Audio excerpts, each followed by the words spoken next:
Boa noite a todas e a todos, boa noite às convidadas. Prazer, boa noite pessoal que está aí online conosco. É um prazer dar início a mais um seminário pelo direito à vida, essas atividades que nós realizamos com constância, através de debates com pesquisadores sobre temas relacionados aos direitos humanos. Então, nós temos aqui hoje, para nos apresentar um debate sobre o tema de colonialidade e autoritarismo, a professora Patrícia Schor. Depois você vai incluir alguma questão em suas apresentações. Ela leciona interseccionalidades de raça, classe e gênero no Amsterdam University College e é membro do grupo de pesquisas sobre racismo, colonialismo e religiões da Faculdade de Filosofia da Universidade de Radboud, na Holanda. E para debater a apresentação da professora Patrícia Schor, nós temos a nossa colega aqui da Unifesp e parceira do CAAF, a Marina Mello, que é professora adjunta da Unifesp, onde desenvolve pesquisas no campo da educação para as relações étnico-raciais, aspectos da educação decolonial e justiça cognitiva, África e diásporas africanas. E atualmente é vice-presidente da Associação Internacional de Ciências Humanas e Sociais em Língua Portuguesa. Então, aviso a todas e todos, e também o pessoal da internet, que vai haver uma apresentação da Patrícia, comentários da Marina, depois abertura para debate, inclusive para o pessoal que nos assiste online, também pode participar enviando perguntas. Essa transmissão, a partir de amanhã, já se encontra na nossa página do Facebook, CAAF Unifesp, e também no nosso canal no YouTube. Então, muito obrigado pela presença de vocês, é um prazer recebê-los aqui. Obrigada.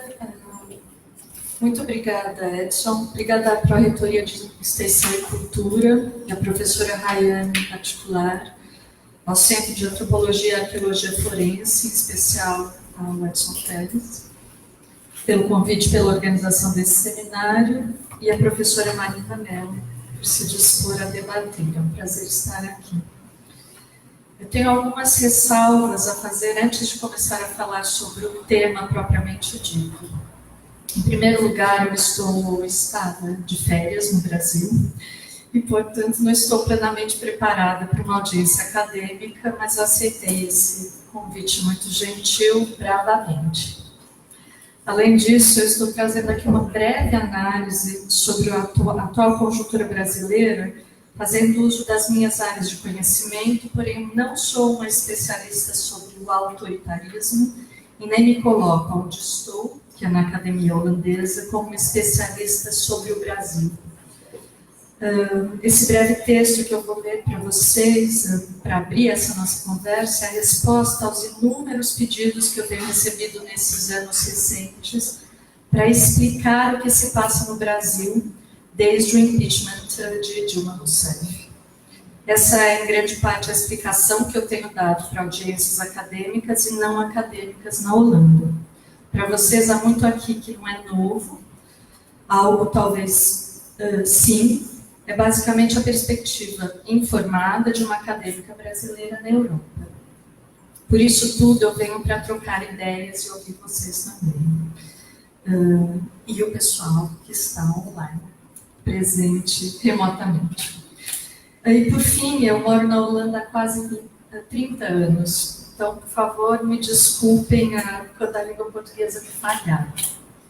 Então, foi basicamente assim que eu expliquei o que se passa no Brasil àquela gente lá nos Países Baixos. O ex-capitão do Exército, Jair Bolsonaro, venceu a eleição presidencial brasileira em 2018, no segundo turno eleitoral. Isso significa que a quarta maior democracia do mundo, agora dirigida por um partido de extrema-direita e seus aliados. Isso não é surpreendente, mas é chocante. Bolsonaro construiu sua campanha com declarações abertamente racistas, misóginas, LGBT-fóbicas e classistas. Venceu em um país de maioria negra e pobre, vivendo precariamente em um contexto nacional econômico frágil. Eu vou dizer aqui algumas palavras sobre a complexidade da nossa conjuntura atual em sua particularidade brasileira. Contudo, primeiro eu gostaria de contrariar a impressão de que o nosso momento político é excepcional. O Brasil é um desses países onde a extrema-direita populista sobe ao poder, como nos Estados Unidos, nas Filipinas, como havia sido na Itália, na Hungria, Dinamarca e Holanda. Mas, além de apontar nossa conjuntura política atual como parte de uma tendência global, eu indico que isso não é acidental, mas deliberado. Segundo o jornal britânico The Guardian, pouco antes do vitorioso segundo turno de Bolsonaro nas eleições, o infame Steve Bannon, ex-assessor de Trump e ícone da extrema-direita, chamou o Brasil de um componente potencialmente importante na rede nacionalista de extrema-direita que ele procurava construir com sua fundação sediada em Bruxelas, chamada de O Movimento. Ele declarou então: veja o que está acontecendo no Brasil como parte desse movimento populista global, e reiterou sua posição após as eleições. O movimento de Bannon é um sintoma de um momento histórico em que o capitalismo neoliberal requer o populismo fascista, que é supremacista branco, a fim de garantir sua operação e assegurar sua longevidade. Embora o capitalismo sempre exija violência para a proteção da propriedade privada no contexto de desigualdade socioeconômica, nossos tempos atuais são tipificados por níveis de disparidade nunca antes testemunhados sob regimes democráticos.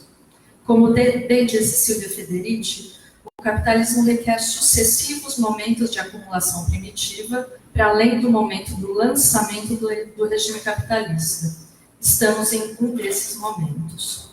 Para que os pobres tolerem disparidades de tal monta, eles precisam ser controlados por meio de um regime policial que garanta a violência endêmica e permanente, pela exaustão sob regimes de exploração radical do trabalho e acesso precário aos serviços públicos e por doutrinação política e religiosa.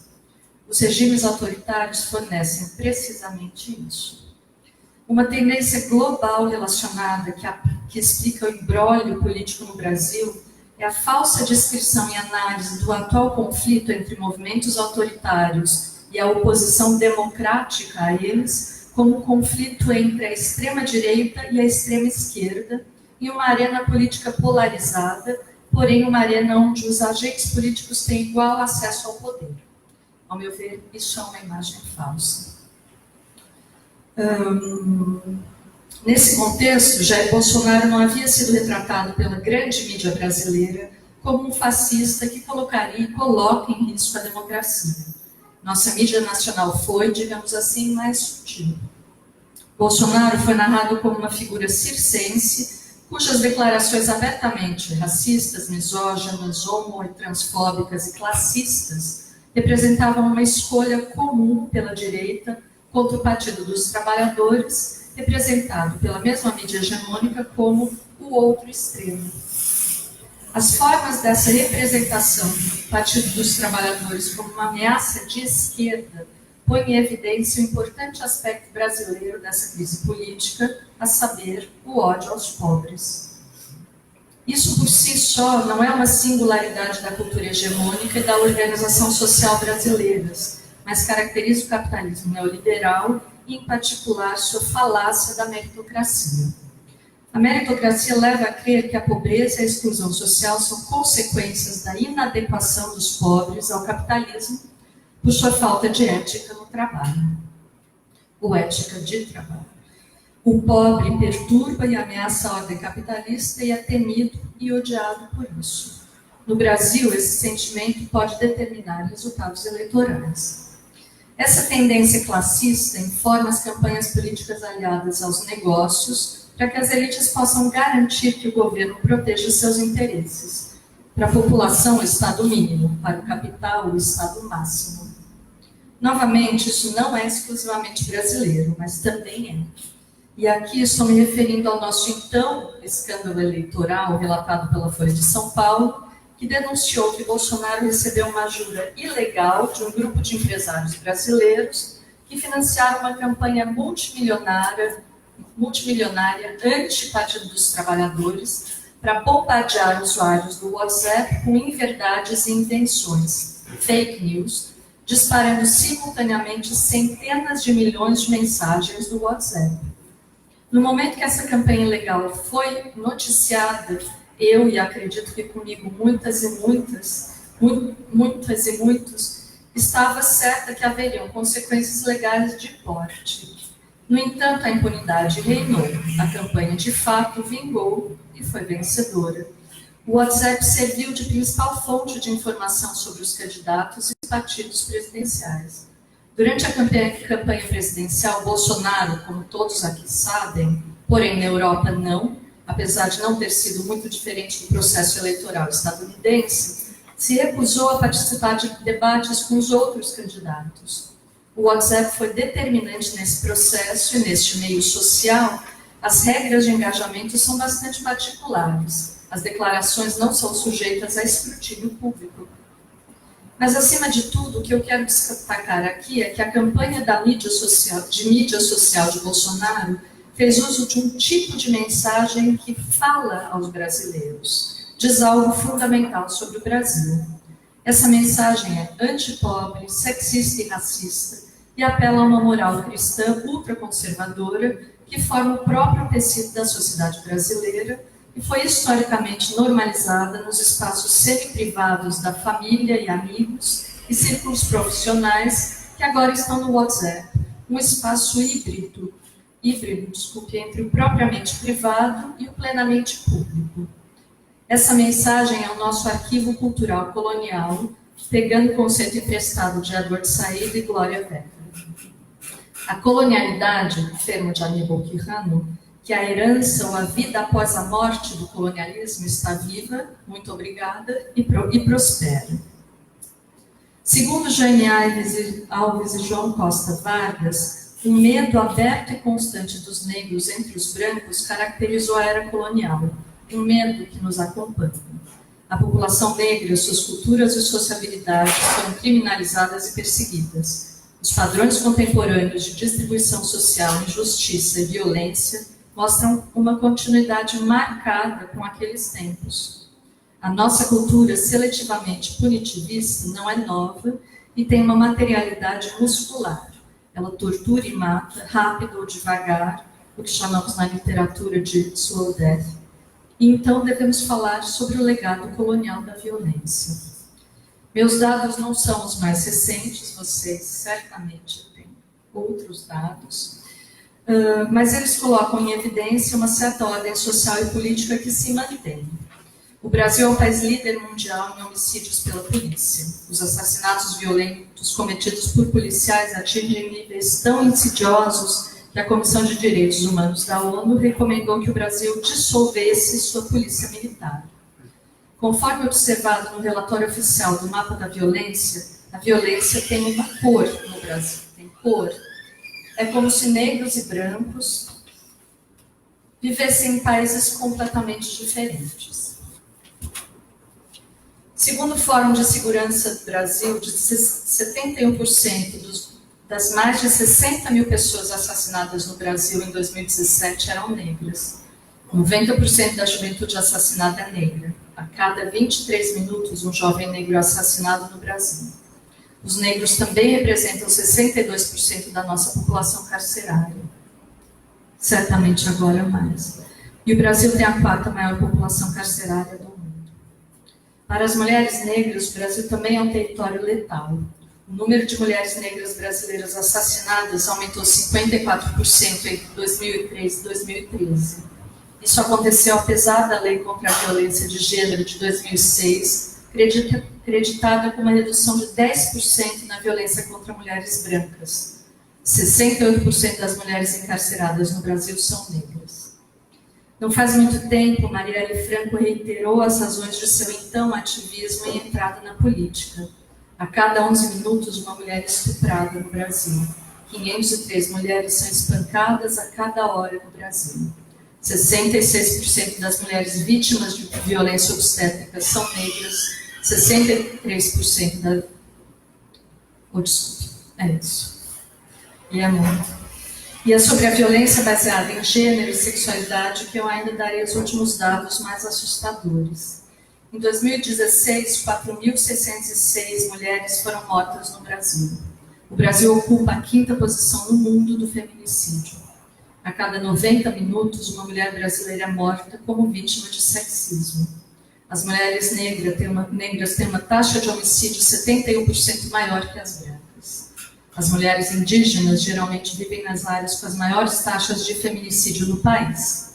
A cada 25 horas, uma pessoa LGBTQ que é assassinada no Brasil. E o país responde por 40% do assassinato de transexuais e travestis no mundo. No Brasil, raça, classe, gênero e sexualidade são questões de vida e morte violenta. Isso não é de hoje.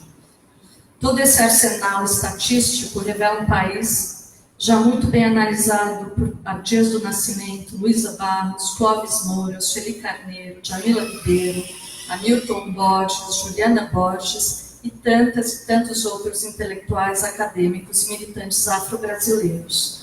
Não há novidade nenhuma aqui no que trago hoje para vocês. Nossa cultura hegemônica odeia os pobres, os negros, os indígenas, aqueles que não são normativamente homens. Deseja que uma figura masculina branca, autoritária, tome justiça em suas próprias mãos. Esse arquivo de afetos violentos permitiu o assassinato de Marielle Franco, vereadora socialista no Rio de Janeiro, negra, lésbica, bissexual, mãe da favela da Maré, que combatia a violência policial racial. Um assassinato atribuído a uma quadrilha paramilitar ligada à família Bolsonaro. Lembremos que os mandantes deste assassinato político, com claros contornos de raça, classe, gênero e sexualidade, continuam impunes, um fato que merece pausa para se ouvir o grito do feminismo negro brasileiro. Embora tenha havido um aumento recente da violência política também, mas não só no Brasil, essa violência é imbricada com a violência constitutiva da nação brasileira. Negros brasileiros, indígenas, pobres e aqueles que não são normativamente homens têm sido historicamente relegados a territórios de subalternidade na sociedade e na geografia ou territorialidade brasileiras. Os mandatos presidenciais do Partido dos Trabalhadores, e principalmente os primeiros, desalojaram um pouco essa organização familiar de classes, raça, sexualidade e espaço. As elites brasileiras também se beneficiaram do sucesso econômico do Brasil e foram afetadas em suas margens de lucro quando a economia retraiu. Essa retração, aliada à desorganização intencional, embora leve, da ordem da colonialidade, não foi bem recebida. Com isso, quero dizer que o Partido dos Trabalhadores não mudou nossas desigualdades estruturais, apenas tirou os muito pobres da pobreza abjeta, permitiu-lhes níveis básicos de consumo e proporcionou um acesso mais amplo aos serviços públicos. Como nossas elites acreditam ter direito nato ou adquirido à plenitude da riqueza do país, o PT causou um desconforto astronômico. Vale ressaltar que a ordem da colonialidade também é uma ordem espacial ou territorial. Como sabemos, o espaço é socialmente construído e, portanto, também está implicado em padrões profundos de desigualdade social. Racismo, patriarcado e capitalismo informam a organização do espaço. O Brasil é um país segregado, onde determinados espaços são modelados e legislados para acomodar brancos e ricos, enquanto outros são criados para hospedar negros, indígenas e pobres. São reinos de controle biopolítico, onde certos corpos são deixados para morrer ou são propositalmente mortos, e outros são marcados para florescer. Enquanto essa organização espacial permaneceu em grande parte a mesma, por exemplo, a violência policial contra negros e pobres em bairros precários periféricos continuou a aumentar durante as administrações do PT, Ao mesmo tempo, os negros começaram a se mudar para espaços previamente reservados exclusivamente à elite urbana branca de classe média, nós, da qual eu faço parte aqui, universidades públicas, aeroportos, os shopping centers que emprestam status social. Para um país profundamente desigual, onde a burguesia circula em espaços isolados, aqui chamados orgulhosamente de exclusivos, isso é intolerável, ecoando o antigo medo do negro e pobre tomar o poder, um terror persistente das elites coloniais e da colonialidade. Tanto que o establishment branco orquestrou o fim do Partido dos Trabalhadores por todos os meios necessários, através do warfare, uso criativo da lei a fim de defenestrar seus inimigos do campo político, através da manipulação da opinião pública em tempos de crise econômica e através da obtenção de apoio internacional de empresas que salivam para se apropriar dos recursos naturais brasileiros. Eu tenho ainda gravado na retina a imagem de Mark Rutte, primeiro-ministro da Holanda, cumprimentando Bolsonaro logo após a sua vitória eleitoral no Fórum Econômico Mundial em Davos. Na ocasião, Rutte declarou para o Financial Dagblad, o jornal econômico de maior reputação do país, que o Brasil de Bolsonaro é uma meca para os negócios. Um breve parêntese sobre os interesses corporativos holandeses no Brasil. Estamos organizando um grupo do qual eu faço parte, um evento em Amsterdã, ainda esse ano, caso o coronavírus permitir, sobre a infraestrutura rodoviária, ferroviária e portuária que as empresas holandesas estão construindo, atravessando o Amazonas, para o escoamento da soja industrial brasileira diretamente para o porto de Roterdã, soja para ração animal a ser consumida na Holanda e exportada para o resto do continente. E podemos conversar mais, depois, sobre o capital holandês no Brasil, grandemente no agribusiness, que não se acanhou com a eleição de quem tem sido visto por toda a imprensa holandesa, da direita à esquerda e europeia, como neofascista. Estamos acompanhando o anúncio em alta velocidade do desaparecimento das instituições construídas para salvaguardar os direitos do povo brasileiro e apoiar a construção de uma sociedade um pouco, ao menos, mais igualitária em um país profundamente desigual. Há uma caça às bruxas aberta na política e nas universidades brasileiras, vocês sabem bem melhor do que eu, visando aqueles identificados como progressistas, negros e queer, e tantos outros mais. Estamos acompanhando de longe, mas atentos às ameaças às disciplinas das humanidades e ciências sociais. Não surpreendentemente, elas seguem uma tendência do capitalismo neoliberal global, de mãos dadas ao autoritarismo neofascista. Vejam o site estadunidense de denúncia de acadêmicos de tendências progressistas, a abolição de estudos do gênero na Hungria, a linha telefônica de denúncia de professores doutrinadores, sugerida por Thierry Baudet, o líder da ultradireita holandesa, que saiu vitorioso das eleições provinciais mais recentes e entrou no Senado com uma força avassaladora. Aqui já vemos dados sobre violência desde os tempos da campanha eleitoral, mostrando uma clara deterioração na maioria das tendências, a saber, a violência contra todos os que não são normativamente brancos, homens, conservadores e ricos. Essa violência está historicamente arraigada no tecido de nossa sociedade, como disse aqui, e tem atualmente aval presidencial explícito de forma teatral circense e social mediática. The show must go on, mas, diversamente do que acredita Francis Fukuyama, nem a história acabaram.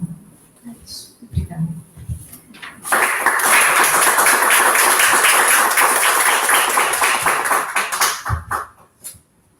Muito obrigada, Patrícia. Eu queria agradecer aqui a presença de todos e todas, fazer uma pequena ressalva com relação ao currículo que o professor Edson leu aqui, que, na verdade, eu sou professora da Unifesp, mas a nota que diz respeito à presidência da IUP antiga já, meu mandato terminou em 2019.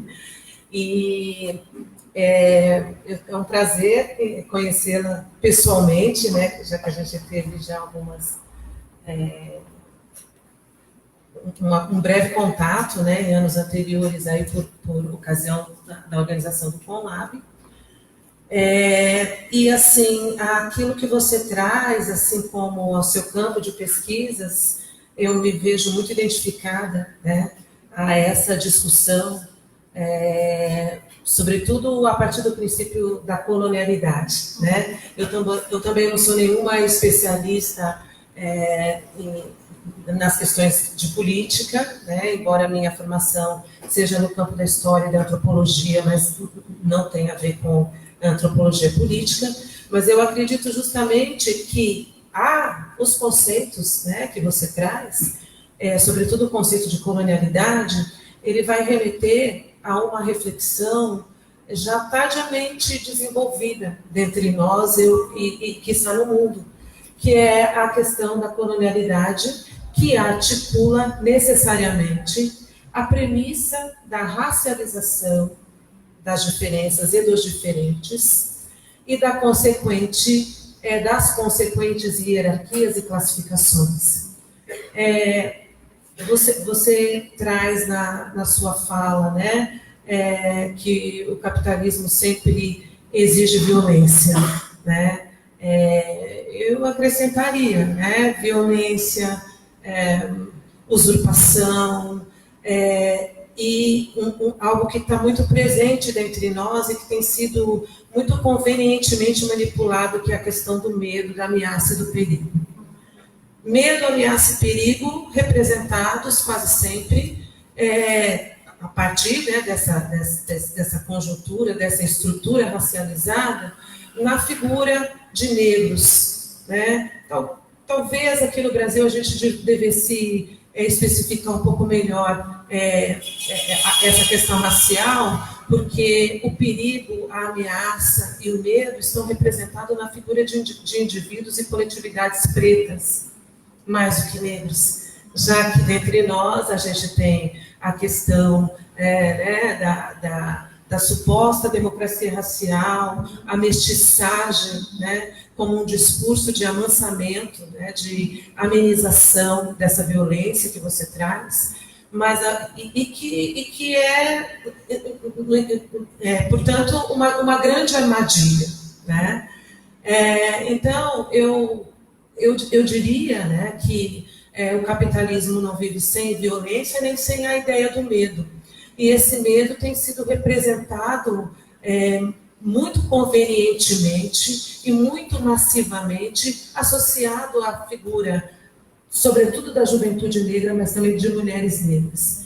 E aí a questão que eu te coloco aqui no primeiro momento considerando, né, que o Brasil, não só o Brasil, o capitalismo se articula, se estrutura a partir de uma narrativa que vincula o plantation, né, a grande propriedade controlada por homens, sua maioria brancos, eu diria que, né, eu falo em sua maioria, né, porque, enfim, né, mas homens brancos, detentores de pessoas, de coisas, de homens, né, mulheres e bichos, identificados à natureza, ao primitivismo, à vida selvagem, assentado também no trabalho compulsório, escravizado, identificado às populações indígenas e afrodescendentes, né?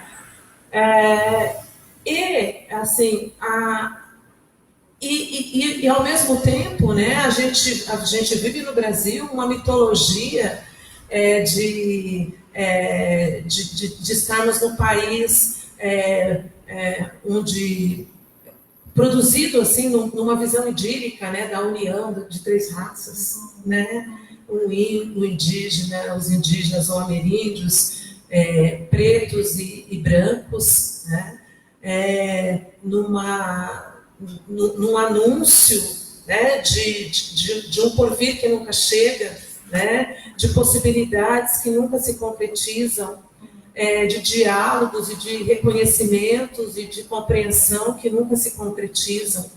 E aí, assim, a questão que eu te coloco é a seguinte, né? Então, se nessa narrativa o lugar destinado às populações e grupos e comunidades pretas é o lugar do medo, da ameaça e do perigo,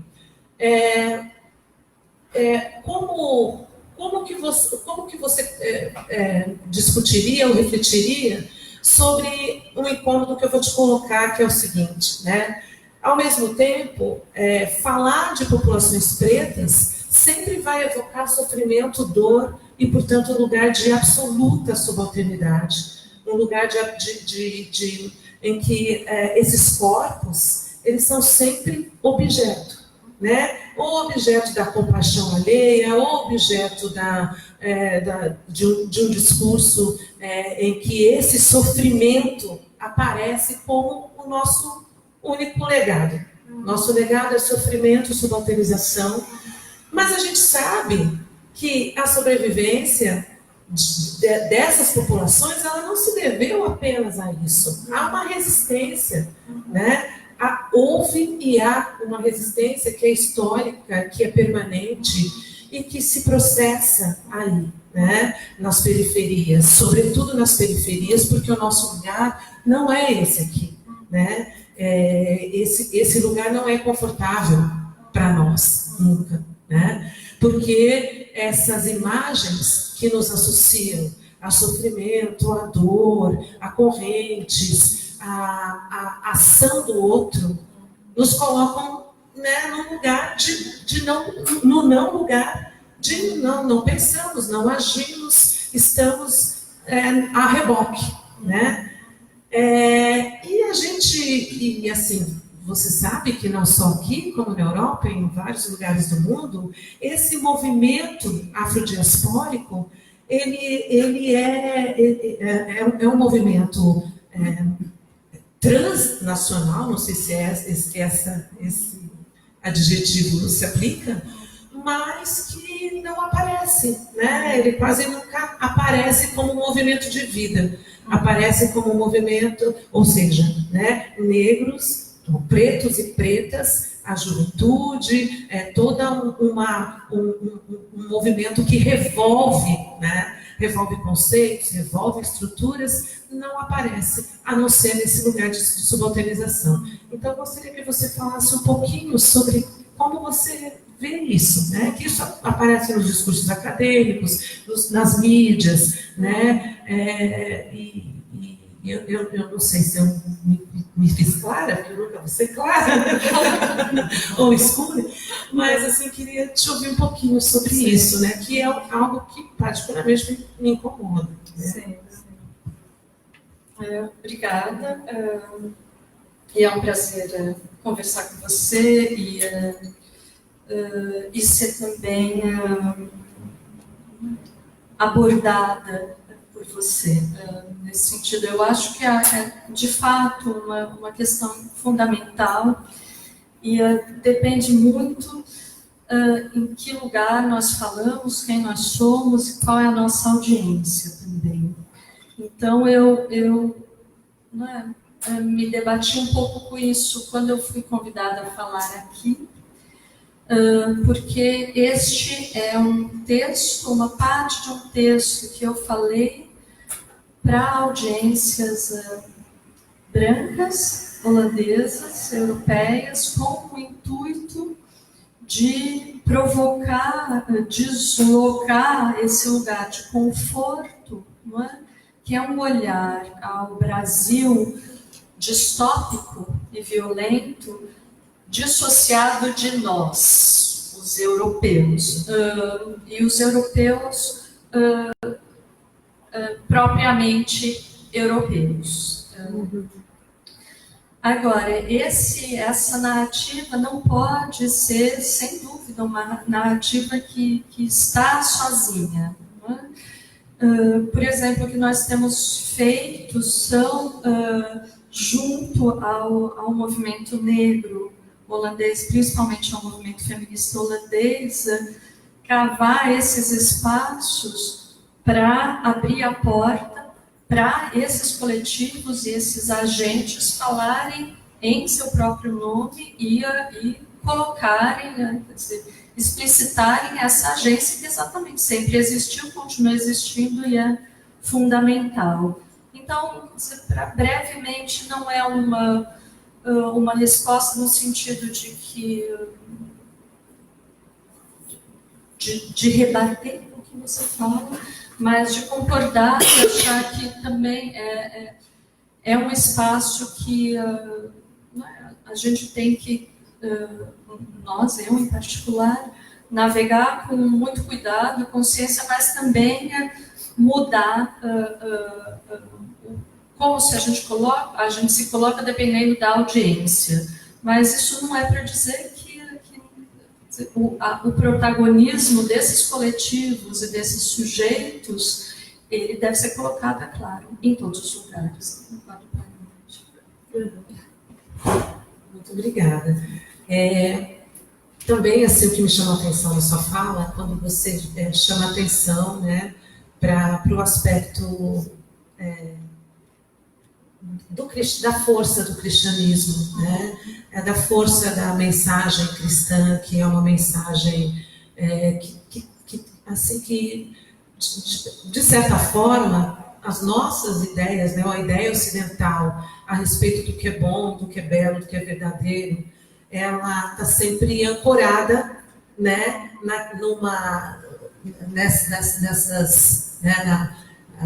naquilo que traz o cristianismo, né? E aqui no Brasil a gente vive esse fenômeno, né, do fenômeno da proliferação das igrejas evangélicas, né, da teologia da prosperidade, né, dessa vinculação entre esse ideal, essa expectativa de enriquecimento, ou de adesão, ou de salvação, né, via a mensagem divina, a mensagem cristã, e via os valores associados ao trabalho, etc. e tal, né?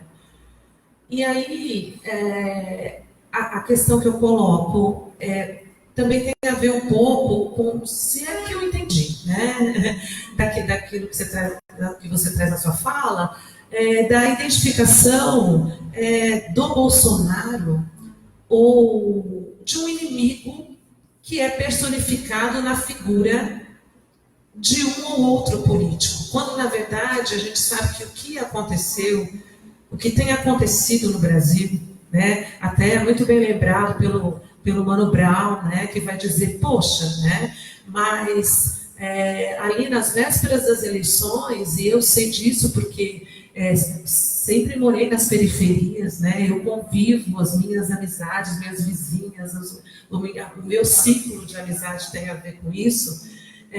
Quando você pergunta para as pessoas assim, mas espera aí, essa é a sua escolha, o seu voto vai ser esse, por quê? Porque a gente está precisando de paz, a gente está precisando de alguém que ordene, alguém que traga, que possa trazer mais segurança, né? Então, na verdade, assim, como que você enxerga isso, né? Como que você percebe essa adesão da massa, de certa forma, a um tipo de discurso que não nos favorece, mas que tem a ver com essa ideia de que pessoas fortes, né, um pulso forte, um pulso firme, ele pode salvar o mundo, né? Então essa ideia salvacionista, essas construções aí de que eu preciso de alguém que me proteja, que lógico estão ali alicerçadas nos nossos mitos, né, patriarcais, né, nessa ideia de paraíso, de salvação, de limpeza, de pureza, de integridade, né? Como que você percebe assim, a pergunta por que porque não é só o Bolsonaro, muitas pessoas apoiam, muitas pessoas, sabe, que a gente não supõe que poderiam apoiar sistemas autoritários, apoiam. E ancoradas numa justificativa ou argumentos que trazem esses valores, né? Essa ética, né? Do que, olha, a gente precisa ordenar, a gente precisa disciplinar, a gente precisa corrigir, a gente precisa, né? Então, o nosso próprio discurso, e assim, vou falar um pouco daquilo que me perturba, nos nossos currículos, sabe? Dentro das humanidades, não sei se isso acontece também lá na Holanda, de onde você vem, eles atestam isso, essa busca, né? Essa busca por essa segurança, né? E uma segurança assentada em algo que não deu certo, sabe? Em algo que não tem dado certo, em algo que continua ocultando, né? Os movimentos, né? Essa efervescência que acontece em outros âmbitos, que são demonizados, que são identificados ao caos, né? Não sei se eu me fiz entender, mas eu queria que você falasse um pouquinho sobre isso. Obrigada, você fez entender muito bem, né? Eu acho que o Bolsonaro é uma manifestação de um fenômeno e de uma conjuntura histórica, né, global, com as particularidades brasileiras. Esse binômio ordem e segurança, ele revela a nossa colonialidade. Não é? Como se diz na antropologia brasileira, não é? Cada coisa em seu lugar, em cada lugar uma coisa. Existe uma consciência do apartheid social, não é? E a necessidade, há uma associação também entre a ordem, o que você falou muito bem, ao meu ver, e a paz, não é? O que não é evidente, é um construto tanto territorial como imagético, imaginário da ordem do império. Então, eu acho que isso se faz muito presente nessa figura, e ao mesmo tempo eu também acho fundamental a questão da religião, né? Tanto como a hegemonia cristã, que sempre esteve, né, que foi instituída junto com o colonialismo, que formou, né, a nossa estrutura social, como a sua manifestação presente, umbilicalmente ligada ao capitalismo, não é?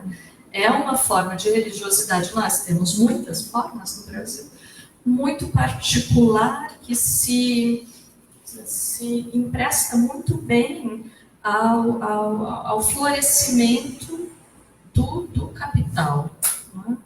Então, realmente é muito preocupante essa tomada de mentes, não é? E essa reprodução de uma ordem muscular distópica, militarística e punitiva. De novo, a colonialidade. Não é? Eu vejo, por exemplo, da Holanda, o cristianismo que é hegemônico, porém há uma fantasia, uma narração de um país secular, de uma Europa secular, onde o cristianismo ele funciona como base, mas silenciada, porque a nossa modernidade é secular. Ao mesmo tempo, com esse avanço da extrema-direita, da extrema-direita, que levou todo o campo político para a direita, não é? Então, hoje em dia, o que se imagina como a esquerda na Holanda, e eu acho que na Europa, exatamente já não é a esquerda propriamente dita, considerando também que a esquerda era uma esquerda da colonialidade europeia, não é? Tanto internamente como para os espaços extra-europeus, como se diz eurocentricamente. Então, a construção dominante na Holanda é a herança judaico-cristã. que é uma construção muito interessante para nós, em particular na Holanda, que deportou 85% dos judeus holandeses. Quer dizer, houve um colaboracionismo enorme, apesar da propaganda da tolerância e benevolência holandeses.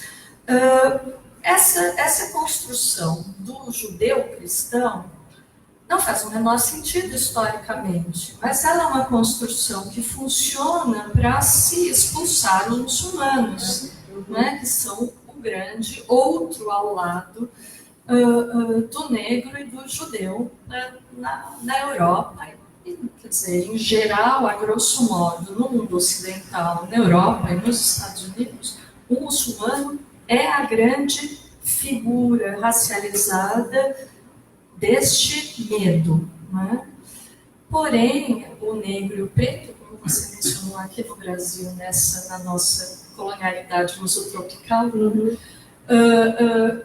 continua sendo uma figura do temor de referência, né? Então, nós falamos dentro da linha de pesquisa da qual eu faço parte, que é a religião e raça, da racialização da religião, do Islã. Né? Então, essa racialização continua operando em linhas religiosas, mas imbricadas com a linha da cor. Não sei se eu respondi a sua. Sim, as respostas sempre nos provocam cada vez mais, né? E eu não sei, Edson, quanto tempo a gente tem, o que está previsto, se vai abrir para outras perguntas também. Está previsto a abertura para outras perguntas, mas também para ser só as duas convidadas. Podem fazer perguntas, também. Mais perguntas? Não, eu acho, por enquanto, para mim... Porque a gente pode abrir para perguntas, se dirigiam tanto a Patrícia quanto a Marina, e isso fomenta o debate entre as duas também. Sim, acho que agita mais. Tá bom, isso. Com o microfone, será que não é? A gente leva o microfone e a pessoa vem aqui, porque eu não sei.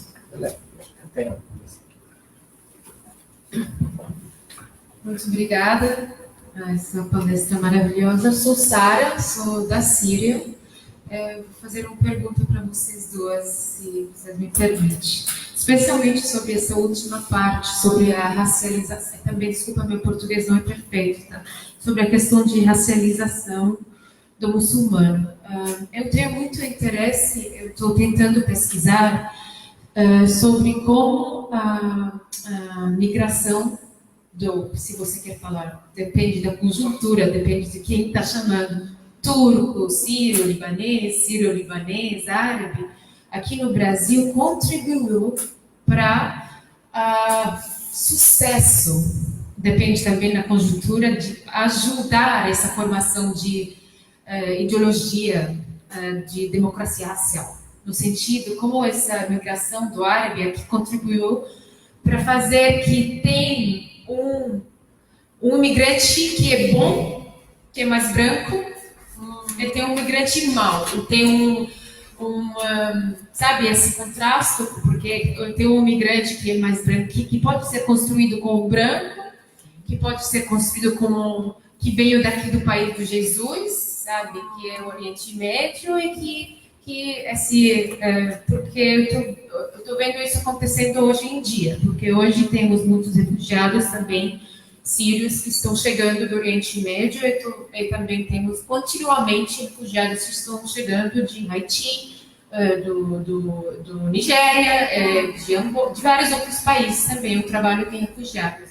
Eu sempre estou vendo que os refugiados sírios, não é sempre uma escolha deles, mas os refugiados sírios estão construídos como uma família. Os brasileiros adoram famílias, né? O nuclear de família é uma fetiche aqui no Brasil, sabe? É uma família, mesmo se os outros chegam com família, eles são um homem negro, sabe? Um homem negro, uma mulher negra sozinha. É sempre construído alguma coisa que dá medo, sabe? os refugiados, depois um pouco, os refugiados sírios, mesmo se eles não falam nenhuma palavra de português, eles conseguem perceber isso e usam como uma estratégia de subir nesse mundo, sabe? Então, para mim, depois eu percebi, porque quando eu cheguei eu falei, não tenho nada a ver com o Temer, não tenho nada a ver com não sei quem. Então, esse deveria fazer, historicamente, com certeza tinha um papel. Essas comunidades que chegaram, porque exatamente por causa de que você está falando. O muçulmano, claro que a maioria dessas comunidades que chegaram no Brasil eram cristãs, que tem um pouco de diferença. A gente está falando num mundo um pouco diferente hoje, com a questão de Islã, mas também nos Estados Unidos, mesmo na época, o muçulmano, o árabe está visto numa perspectiva totalmente diferente. Então, eu queria te perguntar sobre isso. Tipo, aqui não sou árabe, eu sou branca. Nos Estados Unidos, eu nunca vou ter a mesma experiência diariamente.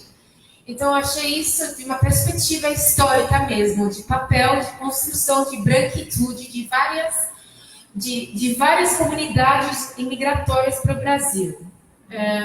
Eu tenho só nesse interesse realmente, numa perspectiva de pesquisa mesmo. Obrigada.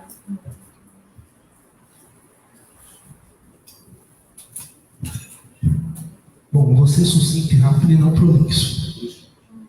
Sim, Richard, desculpa. Essa semana eu estava com Conceição Evaristo, Sueli Carneiro e Leandro Vieira, Carnavalesco da Mangueira. A gente estava debatendo várias questões que passavam por esse enredo da Mangueira, Jesus Cristo Negro e etc. Né? E aí Conceição Evaristo me chamou a atenção para uma coisa que eu nunca tinha parado para pensar. Os temas satanizados dentro da academia. Quando uma pessoa negra assume tal tema, ela assume tal tema que já sabe que vai perder a bolsa. Porque é um tema satanizado, então ela vai perder a bolsa automaticamente.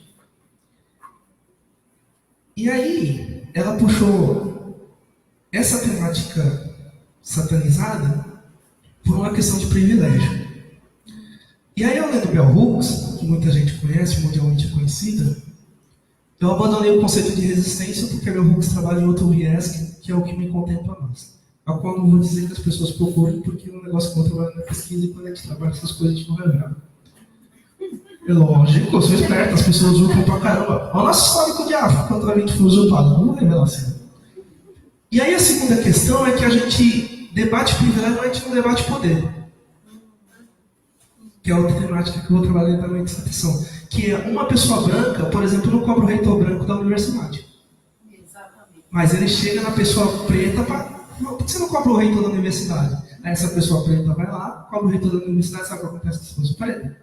Perdeu a bolsa, ficou sem estudo e provavelmente não volta para o seu estado. E aí eu queria saber quando esse pacto narcisista da branquitude pode começar a iniciar a acabar. Que é o conceito de Maria Silva Bento, que ela diz que os brancos são narcisistas e compactuam dentro da negritude, ou dentro da branquitude.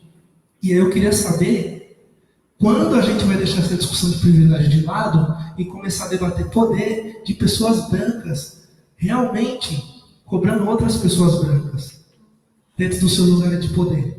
Porque senão a gente trabalha dentro de uma lógica que o Sueli Carneiro diz, que é a gente sempre vai esperar uma pessoa branca abrir espaço para a gente falar do que a gente deseja. Porque a gente nunca tem uma pessoa preta lá abrindo espaço para pessoas pretas. É isso que eu queria saber.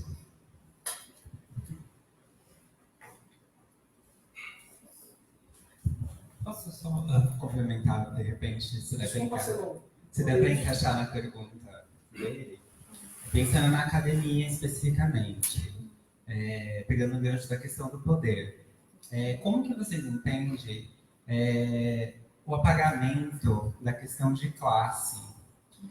Quando, por vezes, você envereda por caminhos de gênero, raça, e você esquece que por trás disso existe a lógica da classe social que está bem fora de moda agora. E daí dentro e daí pensando na academia, quais as possibilidades que a gente teria de inverter o jogo quando, por exemplo, uma mulher ou um negro chega nos campos dominantes do poder e ele reproduz a lógica desse campo, pensando aí um pouco no Bourdieu. Então, assim, eu queria que vocês comentassem como é que passa a questão de classe social dentro desses debates.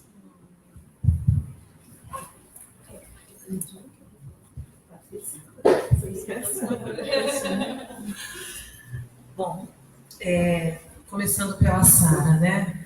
Bom, Sara, eu não sei se você já teve acesso aqui, né? Eu não entendi muito bem, né, qual que é o seu tema de pesquisa, mas eu entendi qual foi a sua indagação aqui, né? Eu entendi que você tem um certo estranhamento com relação à definição no Brasil do que é branco, não é? É mais curiosidade, assim. Sim, porque é curioso mesmo, né? No Brasil, a gente tem, e aqui eu vou evocar um teórico chamado Horaci Nogueira, que escreveu, ele fez uma pesquisa, né, para tentar, lá na década de 50, numa época em que o Brasil era identificado como um paraíso racial, até em decorrência do sucesso da obra do Gilberto Freire, né? Então, a ONU encomendou uma pesquisa e Horaci Nogueira foi um dos que integraram essa pesquisa, juntamente com outros pesquisadores, né? E ele escreve um livro chamado Preconceito de Marca e Preconceito de Origem, distinguindo aquilo que acontece no Brasil, em termos, né, do nosso racismo, né, no racismo à brasileira, que, segundo ele, é calcado na marca, né? Então, é calcado no fenótipo, né? E esse fenótipo e essa marca, é por isso que eu, quando, na minha primeira questão para a professora Patrícia, eu perguntei exatamente isso, né? Eu tentei enfatizar essa questão do negro e do preto, né? Por quê? Porque até por uma questão de que nós tivemos, né, a eugenia, né? A eugenia, a ideia de que todos os nossos males estavam ligados à escravidão, não à escravidão, mas aos escravizados, né, aos escravos. Então, portanto, a pretitude, né? Então, isso gerou no Brasil uma série de ações e movimentos e escolas, né, que vão implementar essa eugenia ao lado do higienismo, que é esse saneamento de corpos, ambientes, né, por meio da medicina, da educação física, não é? Então, essa ideia de que tudo aquilo que se referia ao nosso legado africano, o preto, né, é nocivo.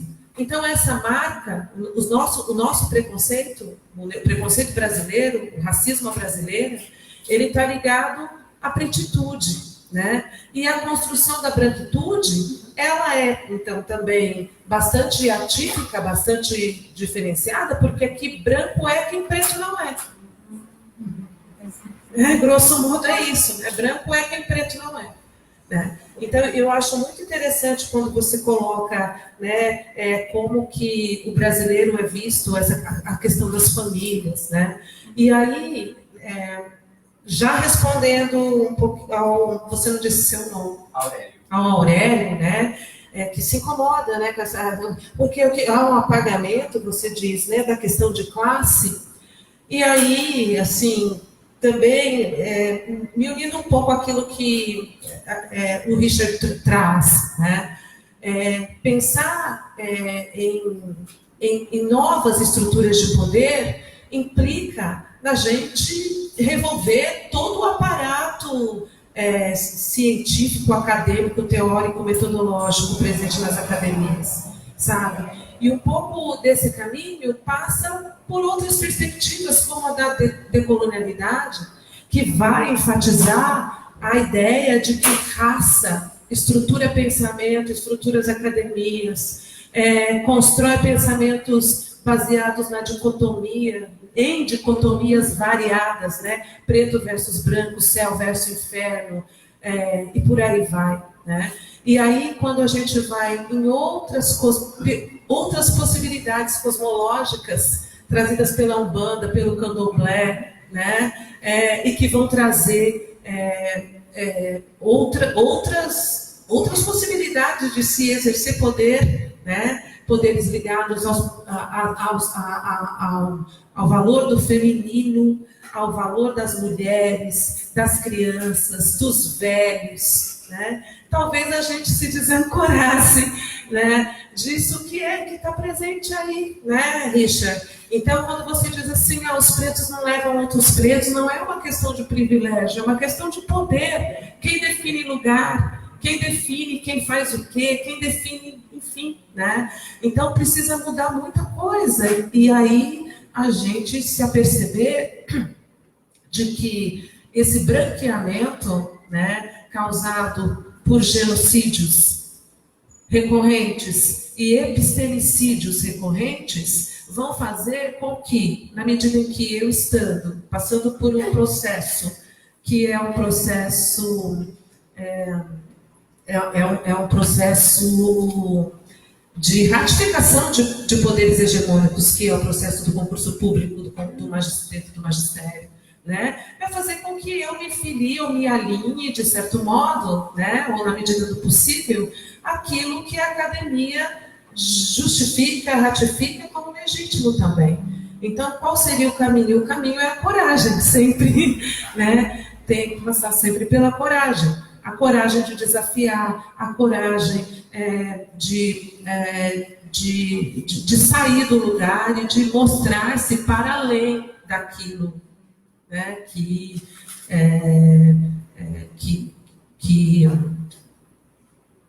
vai de encontro àquilo que você está denunciando, sabe? Que eu percebi que você está denunciando que existe aí um mecanismo, né, que não se desancora nunca e não vai, né? Porque não é isso, você trouxe, isso, né? Não é privilégio, não é questão de privilégio, é poder mesmo, né? Distribuição de poder.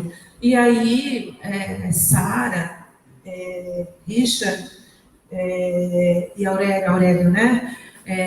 A partir do momento em que a gente dignifique outras experiências de estar no mundo, de render graças e honras às divindades, de divinizar, por exemplo, né?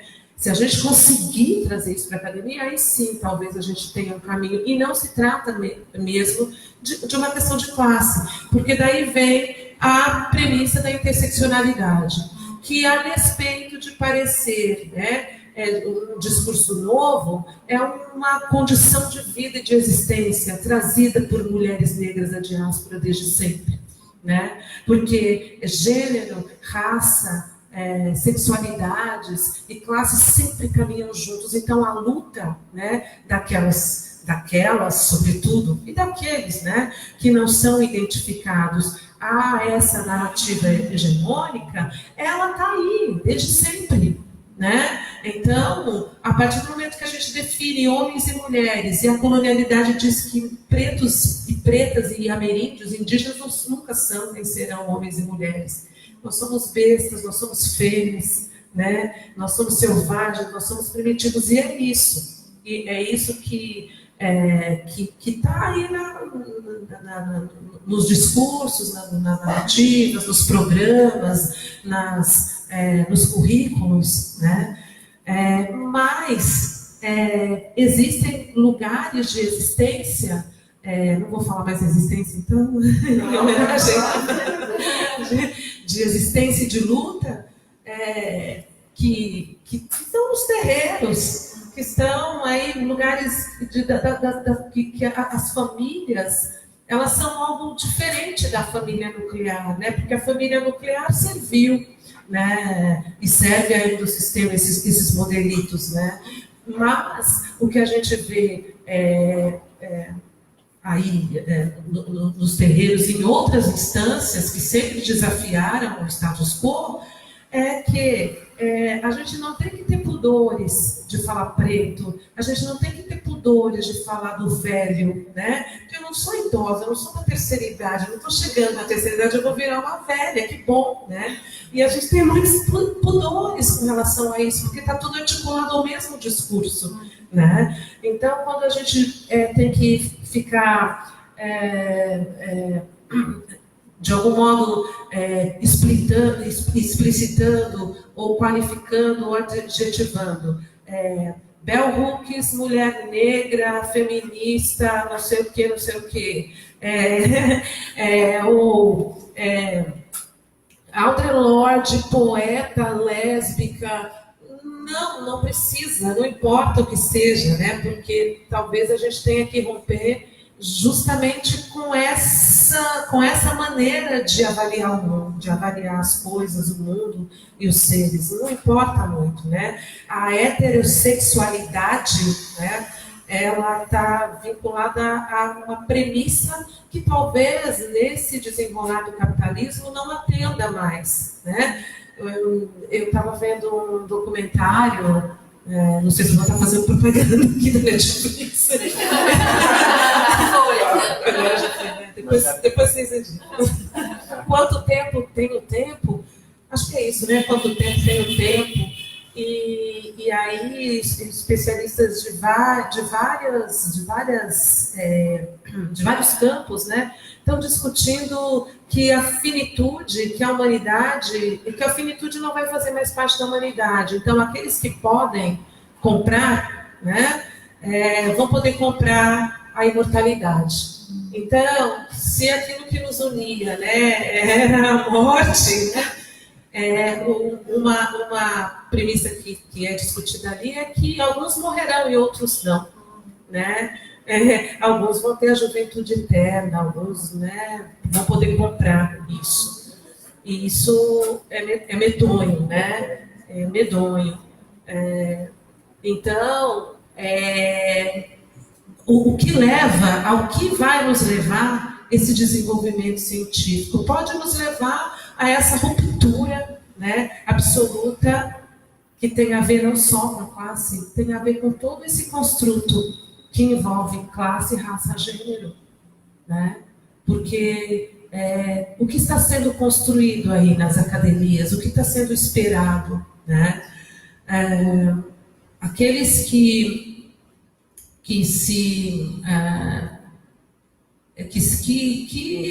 aderem, né, a ideia da salvação pela posse, a salvação pelo lucro, a salvação pela prosperidade, né? Em nome de um Deus único, absoluto, loiro de olho azul, que não é. Aqueles que têm aderido a isso, né? E que também estão na academia na expectativa de uma ascensão social, o que esperam, o que podem fazer? Então, Richard, eu acho que a gente tem que, para a gente transformar, né, esse lugar da academia, da pesquisa, numa possibilidade de que um outro mundo seja possível, é preciso também que a gente se desenvolva dessas expectativas todas aí, né? Uma coisa que eu sempre pergunto para os estudantes que estão comigo é: o que vocês querem aqui? Vocês querem ser felizes? Então, ainda dá tempo de sair fora. A felicidade não está aqui. Vocês querem ficar ricos? O que vocês querem? Vocês querem transformar o mundo? Né?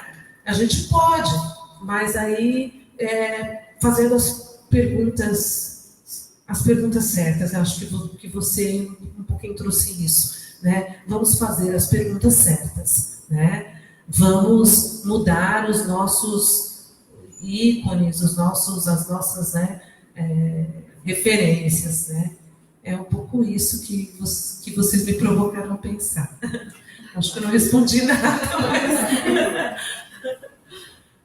Acho que sim. Eu acho, sim, concordo que a interseccionalidade é uma chave fundamental para se pensar a permanência da classe como marcador de outra idade fundamental, mas co-constituída com raça, gênero e sexualidades, né? Além de, como se chama aqui, a BLT, de corpos funcionando para o capital. Então, essas categorias sempre foram construídas ao mesmo tempo. Eu acho, por exemplo, além do trabalho de Bell Hooks, de Kimberly Crenshaw, etc., de Sojourner Truth, o trabalho de Silvia Federici, por exemplo, eu acho muito importante sobre o necessário subjugar de corpos femininos para o lançamento da empresa capitalista e como isso se deu em paralelo com a colonização. Quer dizer, e como as sexualidades foram construídas já em imbricamento com a raça, não é? Como mulheres diferentes, mulheres são atribuídos papéis diferentes, uma corporealidade diferente, um protagonismo ou não diferente olhando, quer dizer, em relação uma à outra. Então, eu não sei aonde que a classe não está sendo considerada. Depende de que espaço. Né? Depende de que espaço. Eu acho que a intersexualidade também ajuda a entender que há espaços em que há um apagamento de algum desses eixos de alteridade em função de outro, que é de fato, um erro. Mas está a intersexualidade aí para explicar para a gente. Eu acho interessante também a sua questão sobre o lugar e o papel dado à presença do árabe, não é? do Islã, não necessariamente do muçulmano. O que eu conheço é um paralelo do trabalho sobre o embranqueamento do judeu. Né? Ela chora do El Ignacio, também do irlandês nos Estados Unidos, talvez. Exatamente, mas quer dizer, exatamente, o judeu existe mais uma aproximação da figura do semita, Claro. Então o antissemitismo ele embarca pelo menos nessa genealogia, né, tanto o judeu como o muçulmano, mas o muçulmano também está entrelaçado com o preto. O muçulmano foi pensado na Europa como uma identidade outra do Islã traço africano. Não é? Então, há uma interlocução entre esses eixos de alteridade e isso opera de forma diferente em contextos geográficos e históricos. Especialmente, eu acho. Pois é, aqui tem as suas particularidades muito marcadas. Eu acho que uma das coisas muito interessantes que a Marina falou é isso, é que o branco no Brasil é o não preto. Não é?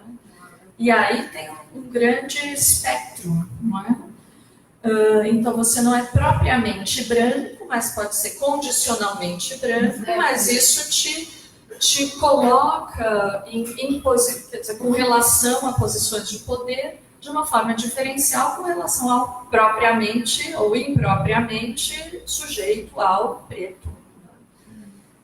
Então, eu acho que é importante se pensar, e a sua contribuição ajuda nesse sentido, como essas posições não são. Quer dizer, há uma certa mobilidade de alguns sujeitos, né, dentro do processo de racialização que podem passar. Eu não sei se é que se usa esse termo, né? Nem todos. Né? Nem todos. Com relação ao poder, sem dúvida, é o poder e eu concordo plenamente que é o papel dos brancos de confrontarem essa ordem de poder e esse pacto. Eu concordo plenamente, daí é importante se pensar para que audiência você fala. E também acho uma lembrança importante que eu acredito plenamente também nisso, que a academia não é um espaço de transformação social. Ele pode fazer outras coisas e criar um certo desconforto. Ponto.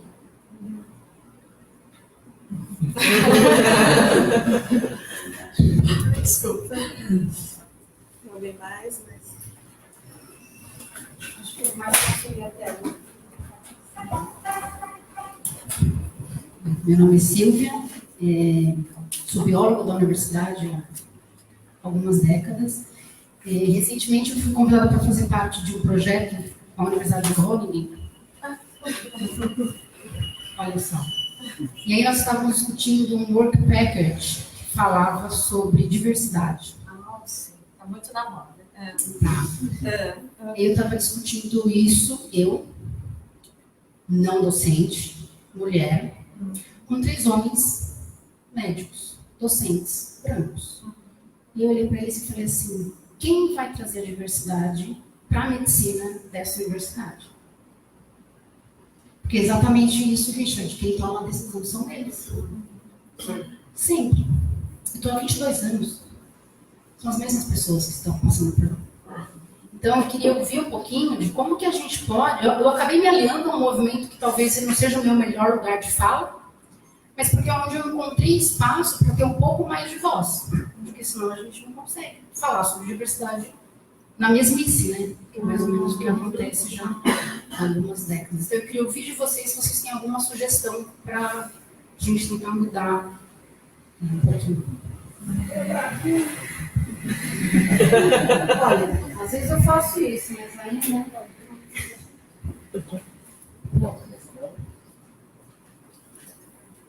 Não é uma questão, mas eu quero entrar no debate. Porque, aproveitando um pouco o gancho da professora, no sentido dessa distinção branco, enfim, quem é branco no Brasil. E retomando a questão da classe, eu estou pensando aqui na academia, que é a minha preocupação, né? Também não acho que a academia é o lugar da transformação. Talvez sim, uma transformação, mas para conservação, né? Se transforma para conservar, né? E essa questão da classe social no Brasil. Exatamente porque é um país que você, no meu ponto de vista, não teria brancos, arianos nesse sentido, né? A classe é muito importante. Porque é a forma de realização de ser negro, de ser preto e de ser pardo conforme a sua origem. Só que o que mais me preocupa é conforme a gente vai ascendendo a posições dentro da sociedade brasileira, aí o meu foco é na questão brasileira, a posições de mando, de poder, a gente incorpora essa forma de ser, agir e sentir que é heteronormativa, enfim. Basta ver o modo como a gente está aqui sentado bonitinho, né? E aqui tem mulheres, enfim, né? Mas nós temos esse comportamento. E a gente passa muito na academia hoje brasileira pela aparente democratização do acesso, né? Do acesso ao ensino superior, só que é para um determinado tipo de mulher, um determinado tipo de negro, um determinado tipo... vamos dizer, já existe uma seleção natural que vem pelo comportamento da assimilação, que aí eu associo ao colonialismo, né, literalmente, das classes dominantes. Quando você aprende a se comportar como um branco, mesmo sendo negro, você é aceito, por exemplo, numa academia.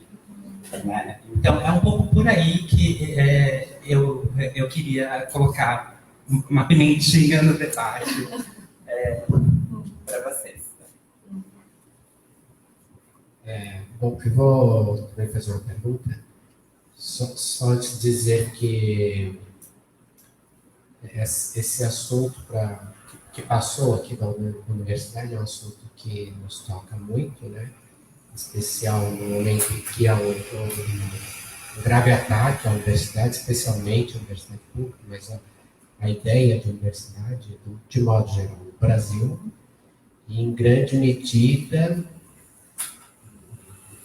o porquê deste ataque foi colocado especificamente pela Marina, que é a oportunidade conquistada pelos movimentos negros e coletivos, e por toda essa crítica social que nos últimos 15 anos ganhando certa visibilidade e que acabou por gerar a entrada de pessoas pretas ou pessoas negras na universidade e num número muito reduzido, né? Porque quem faz universidade no Brasil já pertence a um lugar de privilégio, mas que nos coloca diante de alguns dilemas, né? Por exemplo, nós estamos numa semana de assembleias docentes e discentes e de técnicos nas universidades e com uma proposta de paralisação no dia 18 de março, agora, em defesa da universidade. E muito me tem chamado a atenção que nestes encontros de defesa da universidade não se aceita pautar o caráter de elite da mesma. Porque partindo da ideia de que a gente só vai conseguir defender a universidade pública se a gente se dispor minimamente a transformá-la. Um pouco o que o Richard está falando, se dispor das nossas sociologias de várias matizes, quer dizer, não estou me referindo à disciplina, mas às análises que a gente faz de nós mesmos, universidade e Brasil, a entender que não basta fazer um discurso sobre o privilégio, ou seja, não basta uma ação política discursiva, mas a gente tem que atacar os lugares de poder. Então, veja, eu fiz filosofia, né, sou da área de filosofia, sou professor de filosofia, e na minha graduação inteira eu nunca estudei uma mulher. Não estou falando mulher negra, mulher branca. Estudei até um holandês. Sim, tive um semestre de Spinoza. Não, imagina, eu sou da graduação dos anos 90. Mas de qualquer maneira, mesmo na pós, depois, enfim. E nas nossas graduações hoje, tirando aquela mulher branca que, de alguma forma, tem um ativismo feminista nas filosofias, nos cursos de filosofia, tirando essa, ninguém aceita sair do privilégio eurocêntrico, ainda que, eventualmente, nos eventos faça discurso em relação ao privilégio, etc. Então, assim, do ponto de vista da universidade, eu acho que o Bolsonaro sacou isso. Porque qual que é o discurso dele? Que a universidade é para uma elite. Então, ele está se aproveitando de uma condição que nós que produzimos a crítica do privilégio não aprofundamos para, na superficialidade desse arquivo, que o próprio arquivo é isso, né? Que está ali meio morto, né? Mas que tem sua ação contundente. Né? E a gente não, quer dizer, a gente vai para a rua, a gente não pede a cabeça de nenhum ministro, a gente não fala que a gente não quer uma universidade eurocêntrica, elitizada. A gente só quer defender, como se a gente tivesse falando, a gente quer defender a universidade elitizada. A gente quer as nossas verbas, as nossas bolsas. Né?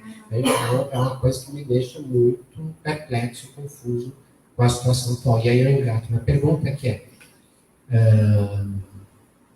a pergunta para as duas é, que o Bolsonaro ele apareceu aqui, né, nas duas falas, quer dizer, qual a novidade que ele traz para esse aspecto de colonialidade do autoritarismo brasileiro, tema do nosso debate?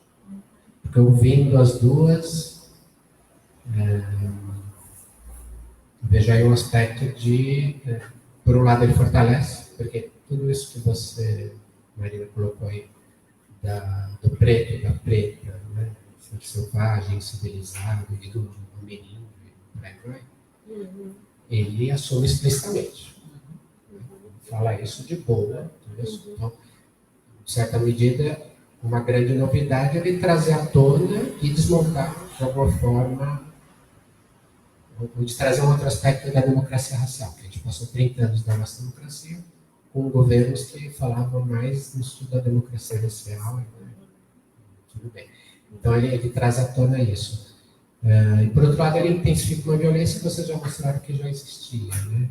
E talvez, não sei, pode ser que a novidade dele, enquanto operador do racismo no Brasil, seja justamente procurar destruir a visibilidade daquilo que o incômodo da Marina nos trouxe aqui, que é, quer dizer, falar do medo, do sofrimento, são questões importantes, mas há uma grande novidade, que é essa visibilidade, que é mais ou menos uma ideia de quilombismo, da Beatriz do Nascimento, que esses corpos sempre estiveram em resistência. E que é um grande saber, ou seja, uma espécie de arquivo cultural que vem aí, com esses corpos, que explode nos coletivos feministas, negros, nos coletivos negros, com grande força recentemente. E só, isso para acabar na colonialidade, quer dizer, lá não tem só o colonizado, mas tem a metrópole, né? Eu queria saber se poderia nos dizer um pouco como é que a metrópole Holanda, por exemplo, atua até hoje nesse contexto global contemporâneo, né? Quer dizer, não estou falando da presença do capital holandês aqui, algo assim que você já insinuou essa atuação, né?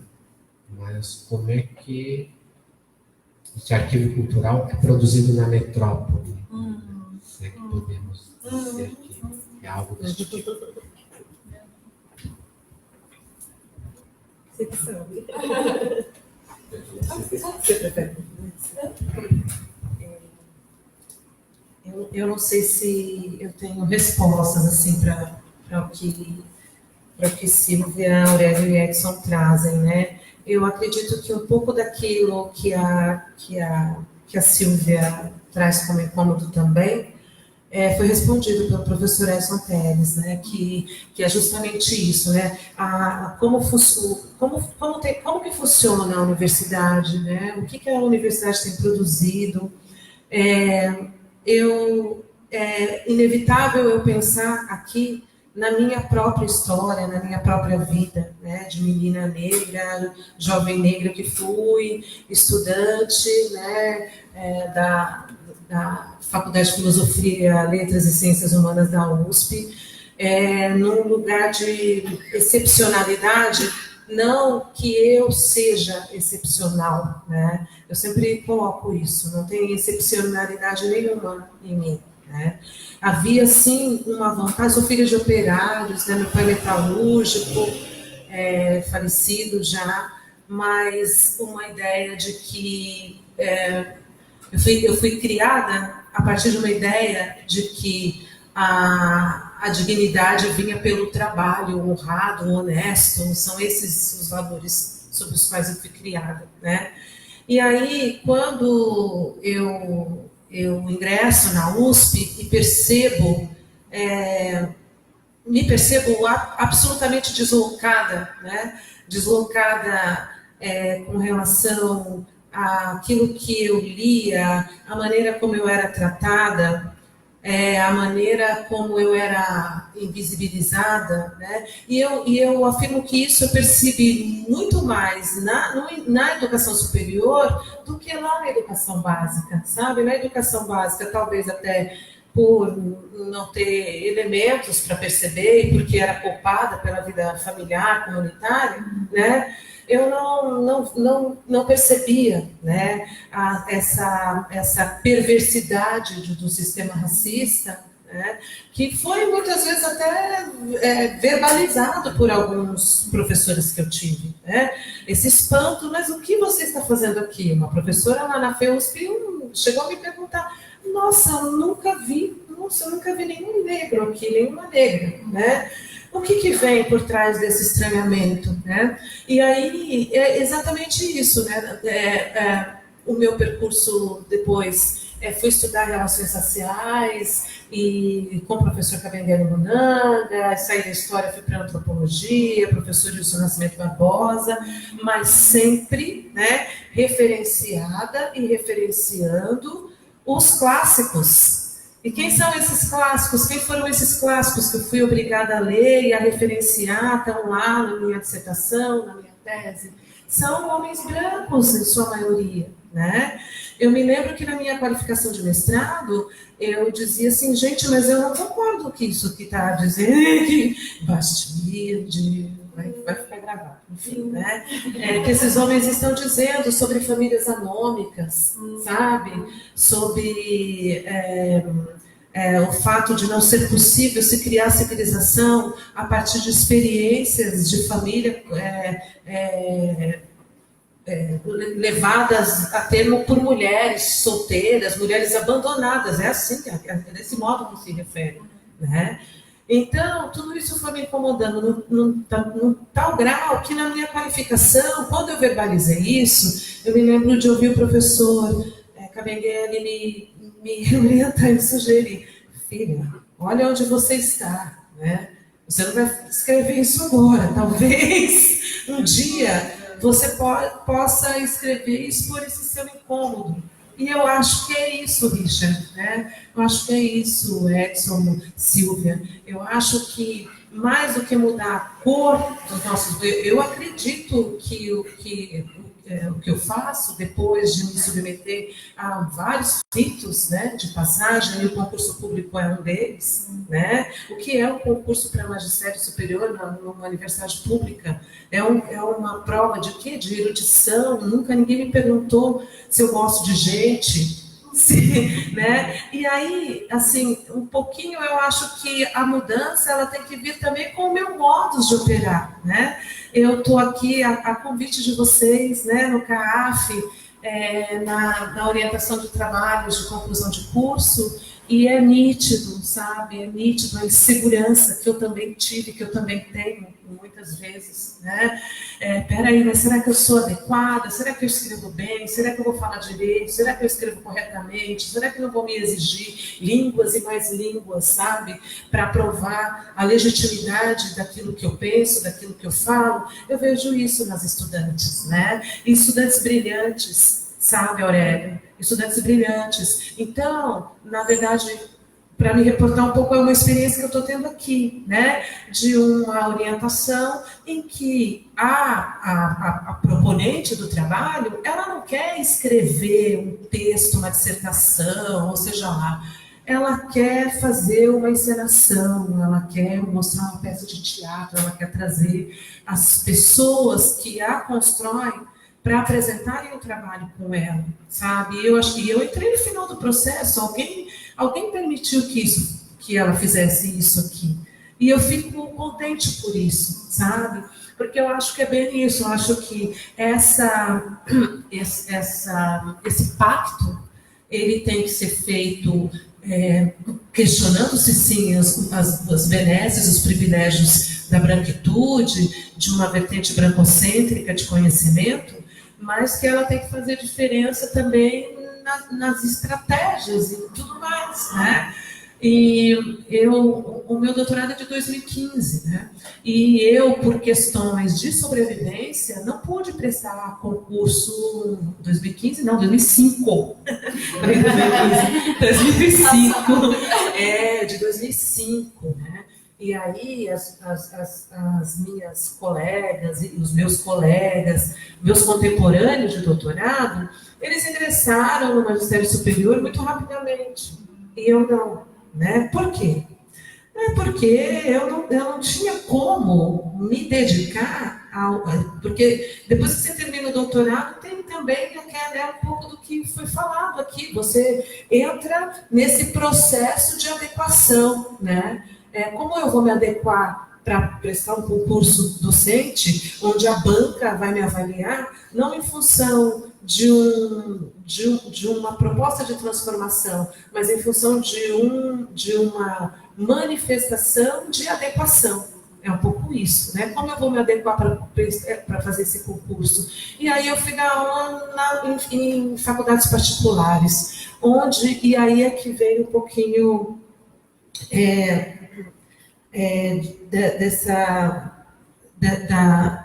da tentativa de resposta a isso que você colocou, Edson, né?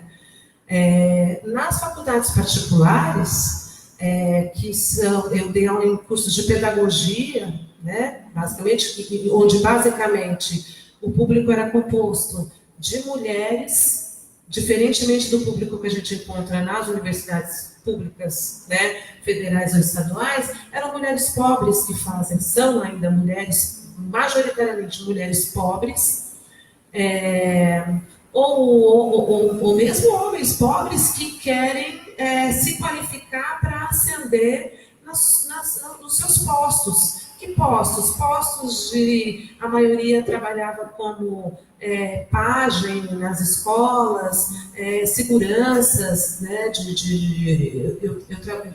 não vou falar aqui o nome da instituição, mas era uma instituição ligada a uma prefeitura, uma delas, né? Então, os estudantes, os funcionários dessa instituição ligada a uma prefeitura tinham direito a bolsas de estudo para cursar, né? No caso, no curso onde eu atuei, tinha então muitos funcionários que eram vigilantes, seguranças,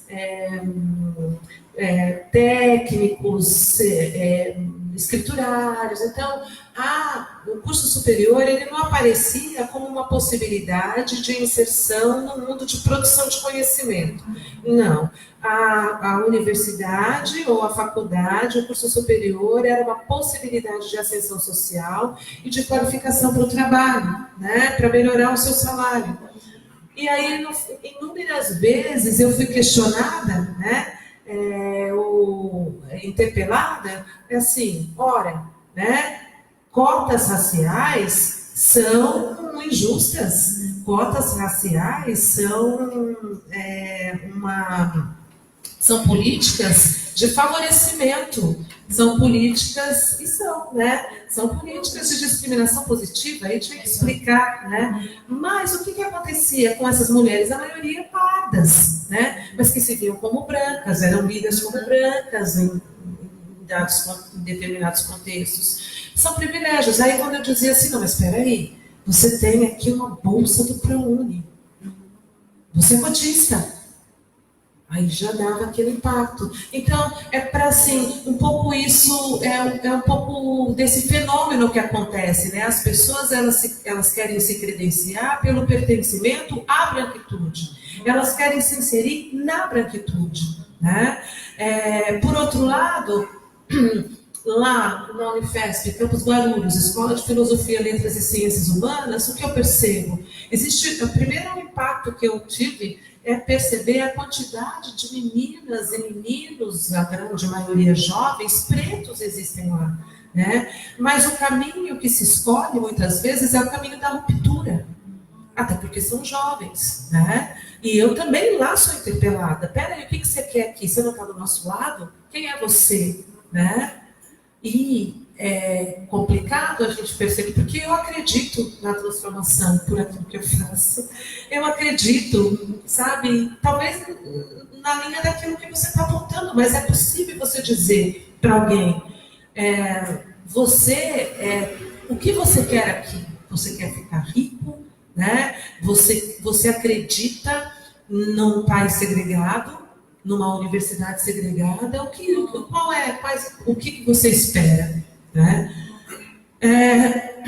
Mas isso também não vai só pelas perguntas, vai pelas respostas que a gente é capaz de construir também, né? E algumas dessas respostas passam por essas transformações na bibliografia, no modus operandi, em não desqualificar aquele que, como eu também falo errado. Eu descobri lá em Portugal que o que eu falo não é português, é pretuguês, como diria Lélia Gonzalez, né? É pretuguês, né? Então, assumir esse pretuguês, né? Não só na fala, mas nos comportamentos, assumir a nossa americanidade, né? E isso é potencialmente transformador, né? Nesse movimento de roedura, de erosão de um sistema que não nos favorece, né? Então, eu acho que é isso, porque o que acontece, Aurélio, não é seleção natural, é uma seleção muito artificial, né? E a gente muitos de nós, né, das minhas colegas pretas, dos meus colegas pretos, né, que alguns dos quais não vejo no NEAB, e é uma coisa que também o NEAB, para esclarecer, é o Núcleo de Estudos Afro-Brasileiros, tem a ver com esse choque cotidiano, constante, permanente, com essa ambiguidade do lugar que ocupamos, né? E que muitas vezes também provocam um estranhamento em mim, no sentido daquilo que o Richard apontou. Pera aí, né? Mas esses pretos e pretas não vão me empurrar? Não querem, porque o modelo que a gente está aí ratificando é um modelo individualista, é um modelo de produção individual, um modelo de que eu vou sozinha, eu quero prestígio, porque é meu, porque meu texto, meu artigo, né? Se a gente não rompe com isso, a gente também vai ser incapaz de levar, né, a uma mudança de fato que vá mudar a cor dessas instâncias de poder, né? Na medicina, Silvio, eu não sei, né? Não sei. Me parece que tem mudado a cor, né, e a classe social que está junto dos estudantes. Mas quando é que isso vai chegar? Né? Tomada de decisões. Exato. Quando é que isso vai chegar? Porque também uma pergunta que deve ser feita para esses estudantes é: peraí, você se autodefiniu como negro, né? Isso te beneficiou, isso, ser negro te representou uma vantagem para você. Ok, mas quando você chegar lá, o que vai acontecer, né, Richard? É o que a Aurélia está trazendo, o Richard está trazendo. O que vai acontecer? Você também vai se auto-rasurar, se auto-sabotar para ser aceito? Ixi. O Google está nos respondendo. É os sinais. É fantástico. Então é isso, muitas perguntas, e acho que quanto mais perguntas, melhor. A gente tem muitas verdades, muitas respostas, né? Muita essa coisa do lugar da autoridade que muitas vezes a gente é tentado a ocupar e que ele é contraproducente, né, para aquilo que a gente espera. Acho que é isso. Obrigada pelas perguntas. Talvez algum ponto sobre a questão da instituição acadêmica e o desejo de vida, de transformação social. Eu acredito principalmente na atividade de quem leciona, que aí sim é possível a gente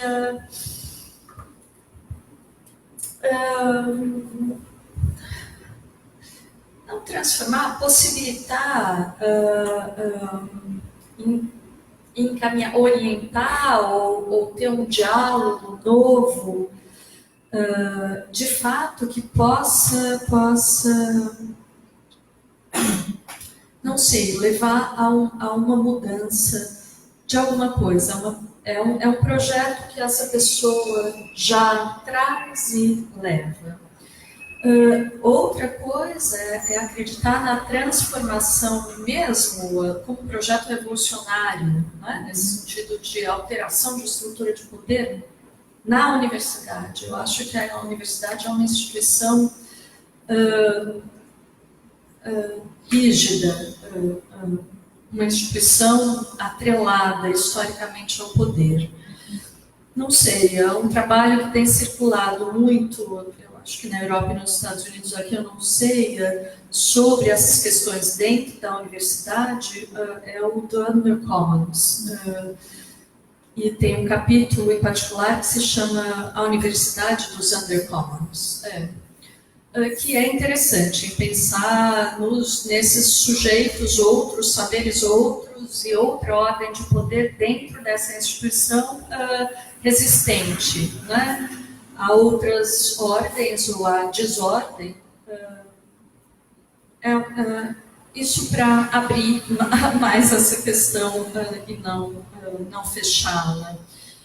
A novidade com relação ao governo Bolsonaro, questão que você colocou, Edson. Eu acho, quer dizer, que eu também tentei abordar na minha fala introdutória, ao meu ver, ele burla essa separação territorial até, de lugares, e do que foi permitido nessa história lusotropical e da colonialidade brasileira, que tem a ver com essa cordialidade formal nos espaços públicos, não é? Então, toda essa conversa que narra a ordem de poder, que é racista, sexista, etc., ela sempre esteve presente, mas em espaços mais ou menos privados. Agora, ela é pública e ela é o discurso do poder. Eu acho que essa é uma diferença, não é?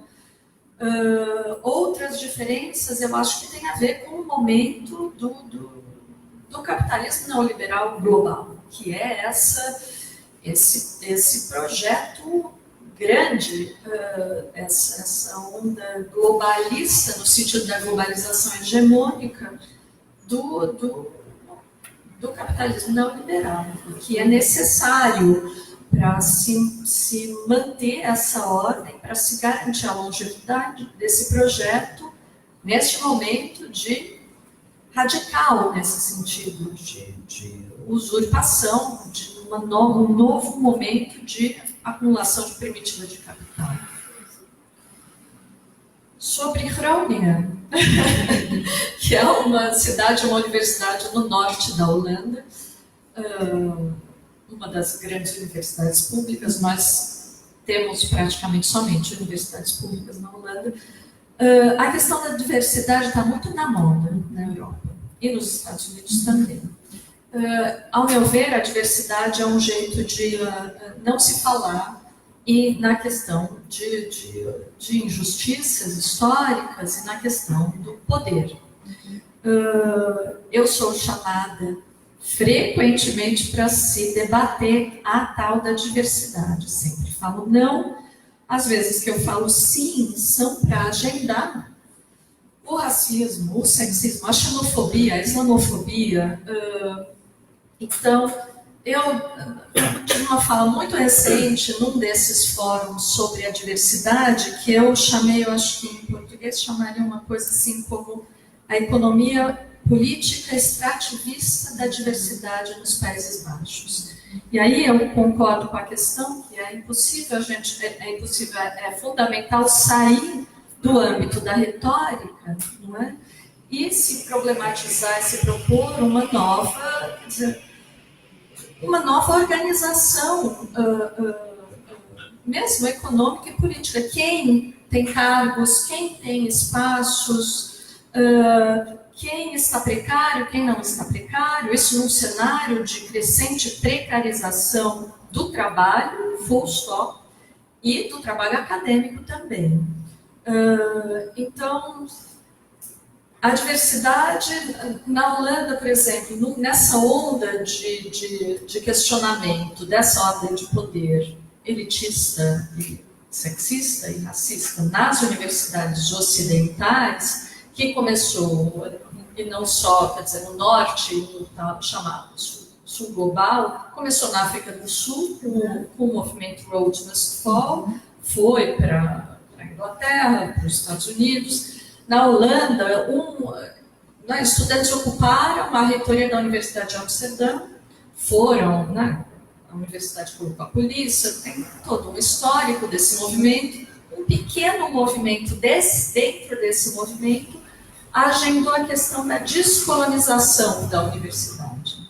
Não só porque a bandeira deste movimento foi a democratização da universidade, e que é isso, é a defesa da universidade elite, como você colocou. E esse pequeno grupo, mas que conseguiu chacoalhar e interferir na discussão, que foi uma discussão que ganhou muita projeção nacional, foi a questão da descolonização dos saberes, que corpos estão, quais não estão, e qual é a economia política do saber acadêmico. Quem faz o quê, quem pode o quê, e quais são as condições, né, de se entrar e de se permanecer. Então, para falar um pouco da Holanda, não sei se eu respondi à tua questão, eu não entendia muito bem sobre a Holanda, além da questão do capital, a colonialidade holandesa como uma produção de saber, ou como... Isso, que você traz de novo, assim, CRA, em termos que a metrópole está produzindo sobre colonialidade, em termos de pensamento, se é possível identificar algo de novo. Pois é, na Holanda aconteceu nesses últimos 10 anos, e eu acompanhei dentro do movimento antirracismo, do qual eu faço parte já há bastante tempo, uma emergência no espaço público, ou uma visibilidade do movimento antirracista na Holanda. Então, é um movimento que sempre existiu, do anticolonialismo para frente, mas que ele abriu, ele quebrou o silenciamento na esfera pública. Isso permitiu um agendamento do racismo como a disciplina, os estudos sobre o racismo, sobre a branquitude holandesa e sobre a colonialidade dentro da universidade. Porém, esses estudos continuam sendo marginais, alvos de muita resistência, e é isso, quem agenda esses estudos está sob ameaça de nunca ter bolsa, perder a bolsa, nunca ter pleno emprego. Então, existe uma certa fanfarra ao redor, né, do movimento antirracismo, a mídia está muito em cima, mas em termos de realmente conquista de espaço e transformação dessa ordem política, econômica e de mentes, eu tenho minhas dúvidas, porque o poder branco, ele se produz e reproduz continuamente. Ele apropria a interseccionalidade como, o saber autorizado norte-americano, apaga a genealogia e a produção desse saber que vem, historicamente, do feminismo negro, no caso da interseccionalidade mesmo norte-americana, incorpora, transforma na grande agenda da diversidade, e assim vamos. Aí o movimento antirracista na Holanda, ele dialoga com o antissemitismo, ele coloca o antissemitismo, mas a homofobia muito fortemente, e o racismo antinegro, com diferentes ordens de protagonismo em diferentes momentos.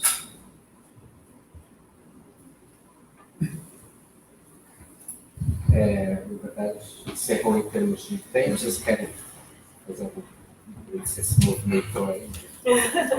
Não, assim, se a gente está terminando, mesmo agradecer o diálogo, as reflexões, agradecer esse debate que cada vez mais é necessário a gente ter oportunidades, espaços, para essa discussão, e agradecer sobretudo a você, Patrícia, pela disposição de estar aqui, de a gente poder fazer esse bate-bola, Muito obrigada ao professor Edson também, ao professor do CAF. É isso. Muito obrigada a todos, e a você também, foi um prazer enorme e instigante, e levo para casa também muita coisa, espero continuar esse diálogo também, e agradeço imensamente a vocês que organizaram, que possibilitaram, a vocês que estavam presentes. Então, nosso agradecimento também a vocês duas, e aí você vê.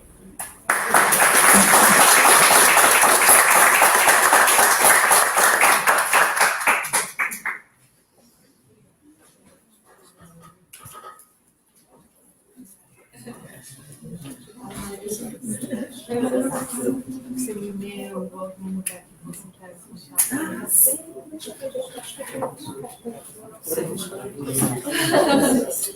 Você quer falar? Não, deixa aí. Ela não sabe medicina, como é que consegue acompanhar seus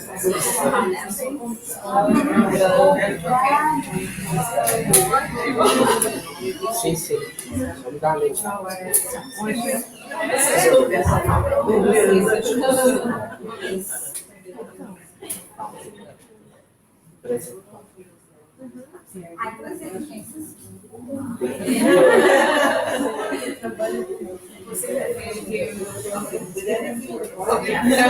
Muito obrigada.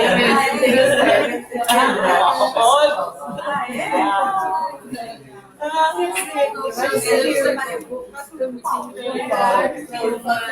é?